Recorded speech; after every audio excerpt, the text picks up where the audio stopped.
தமிழக மக்களுக்கு ஒரு வேண்டுகோள். 5 ஆண்டு காலம் திமுக ஆட்சி செய்து தமிழ்நாட்டை நாசப்படுத்தியது போதும். இனியும் நீங்கள் பொறுத்துக் கொள்ளக்கூடாது. நான் சொல்வது குறிப்பாக பெண்களுக்கும் பெற்றோர்களுக்கும் நான் சொல்லுகின்ற ஒரு அன்பான ஒரு வேண்டுகோள். காரணம், தமிழ்நாட்டிலே பெண்களுக்கு பாதுகாப்பு கிடையாது. தமிழ்நாட்டை கடந்த காலத்தில் எத்தனையோ மன்னர்கள் ஆண்டார்கள், அதன் பிறகு வெள்ளையர்கள் ஆண்டார்கள், சுதந்திரத்திற்கு பிறகு எத்தனையோ முதலமைச்சர்கள் ஆண்டார்கள். ஆனால் இத்தனை ஆட்சிகள் மத்தியிலே பெண்களுக்கு பாதுகாப்பு கிடையாத ஒரே ஆட்சி இந்த ஸ்டாலின் ஆட்சி தான். அதை பெண்கள் புரிந்து கொள்ள வேண்டும். ஏன்னா இன்னைக்கு வீட்டில் இருக்கிற அம்மாக்கள், என் பொண்ணு ஸ்கூலுக்கு போயிருக்கு, பத்திரமா திரும்பி வந்துருமா?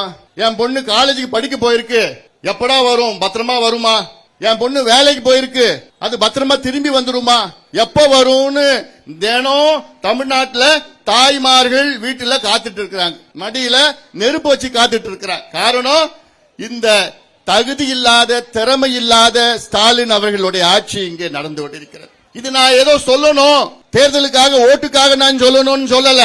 எல்லாமே தரவுகள், டேட்டா வச்சுதான் நான் சொல்றேன். அதாவது ஒரு வீட்டுல ஒரு குடும்ப தலைவன் இருக்கிறான், பெரிய பணக்காரன், பெரிய பங்களா வச்சிருக்கிறான், கார் வச்சிருக்கிறான், வீடு வச்சிருக்கிறான், ஃபேக்டரி வச்சிருக்கிறான், எல்லாம் வச்சிருக்கிறான். ஆனா அவன் வீட்டு பெண்களுக்கு அவனால பாதுகாப்பு கொடுக்க முடியலன்னா அவன் வீட்டு தலைவனே கிடையாது, அவன் மனுஷனே கிடையாது. அதே போன்றுதான் தமிழ்நாட்டில் ஒரு முதலமைச்சர் இருக்கிறாரு. அந்த முதலமைச்சரால் தமிழ்நாட்டில் இருக்கின்ற பெண்களுக்கு பாதுகாப்பு கொடுக்க முடியலன்னா நீ எல்லாம் ஒரு முதலமைச்சரா? நீங்க